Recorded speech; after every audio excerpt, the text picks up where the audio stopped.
இந்திய திரையிசையில தவிர்க்க முடியாத பின்னணி பாடகி தான் ஜானகி. இவங்கள ஃபேன்ஸ் எல்லாருமே தென்னிந்திய நைட்டிங்கேல் தான் கூப்பிடுவாங்க. இவங்களுக்கு வயசு 87. ஜானகி அம்மாவுக்கு முரளி கிருஷ்ணா என்ற ஒரு மகனும் இருக்காரு. ஜானகி அம்மாவுக்கு அவங்களுடைய மகன்னா அவ்வளவு பாசமா. இப்படி இருக்க சூழல தான் அவருடைய மகன் இன்னைக்கு காலமாக இருக்காரு. அவருடைய உயிரிழப்பு ஜானகி அம்மாவுக்கு மிகப்பெரிய மன வருத்தத்தை கொடுத்திருக்கு. இந்த விஷயம் பலருக்குமே பேரதிர்ச்சி கொடுத்திருக்கு. ஆந்திரால குன்னூரை சேர்ந்தவங்க தான் ஜானகி. இவங்களுடைய அப்பா ஒரு ஆயுர்வேத மருத்துவர். ஜானகிக்கு 20 வயசா இருக்கும் போதே அவங்களுடைய குடும்பம் சென்னைக்கு வந்துட்டாங்க.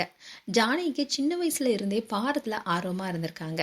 இதனாலேயே சங்கீதமும் கத்துக்கிட்டாங்க. இதை தொடர்ந்து தான் சினிமாவில் பாடும் வாய்ப்பு அவங்களுக்கு கிடைச்சது. இப்படி இருக்க சொல்லதான் விதியின் விளையாட்டு என்ற படத்தின் மூலமா பாடகியா இன்ட்ரோடியூஸ் ஆனாங்க ஜானகி அம்மா. இதை தொடர்ந்து MS விஸ்வநாதன் இசையில பாடிட்டு இருந்த ஜானகி இளையராஜாவுடைய இசையில அன்னைக்கிளி படத்துல அன்னைக்கிளி உன்னை தேடுதே என்ற பாடல் பலருமே ரசிக்க வச்சது. இந்த பாடலை தான் இளையராஜா இசையமைத்த முதல் பாடலும் கூட. இளையராஜாவுக்கு ஜானகி பாடிய முதல் பாடலே மிகப்பெரிய பிரபலத்தை கொடுத்துச்சு.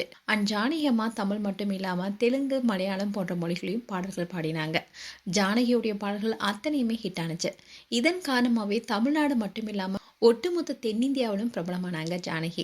ஜானகி அம்மாவுக்கு 1959ல ராம் பிரசாத் என்பவருடன் திருமணம் நடந்துச்சு.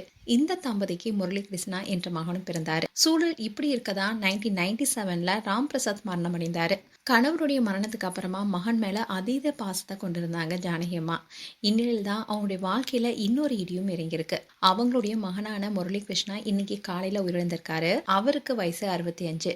முரளியின் மரணத்தை குறித்து பின்னணி பாடகி KS சித்ரா அவங்களுடைய Facebookல ஜானகி அம்மாவுடைய அன்புக்குரிய ஒரே மகன் முரளியின் மரண செய்தி இன்னைக்கு காலையில கேட்டு ரொம்பவே அதிர்ச்சி அடைஞ்சேன். அன்பான சகோதரரை இழந்துட்டோம். இந்த தாங்க முடியாத வேதனையும் துயரத்தையும் கடந்து செல்ல ஜானகி அம்மாவுக்கு இறைவன் மனபலத்தை கொடுக்கணும், மறைந்த ஆன்மா சாந்தி அடையணும், ஓம் சாந்தின்னு சொல்லியிருந்தாங்க. மகனுடைய மறைவு ஜானகி அம்மாவை மிகப்பெரிய துயரத்தில் ஆழ்த்திருக்குன்னு நெருக்கமானவங்க சொல்லிட்டு வராங்க. இந்த மறைவு கேள்விப்பட்ட பலரும் ஜானகி அம்மாவுக்கு ஆறுதல் சொல்லிட்டு வராங்க. மேலும் எங்களுடைய ஆழ்ந்த இரங்கலை தெரிவிச்சுக்கிறோம். இது போன்ற வீடியோஸை பார்க்க நியூஸ் தமிழ் கிட்ஸ் சேனலை சப்ஸ்கிரைப் பண்ணுங்க. மறக்காம நோட்டிஃபிகேஷன் பட்டனை கிளிக் பண்ணுங்க.